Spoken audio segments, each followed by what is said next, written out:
If you don't know how to go back on a Samsung Galaxy Watch 9, all you have to do is you need to simply swipe from the left side of the watch to the right side. So it looks like this. Usually, if you swipe to the middle, it is enough to just go back. So this is the gesture that allows you to go back to the previous option, to previous menu or previous app. So as you can see, simple swiping like that works just fine.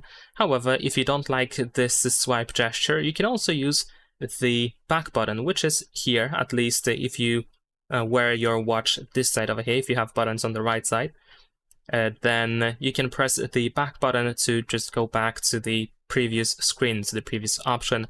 However, this back button might show you recent apps instead. So if that is the case, you want to go to settings on your watch, and then you want to go to buttons and gestures, and then here we have the short press option, and you want to make sure that go to previous screen is selected.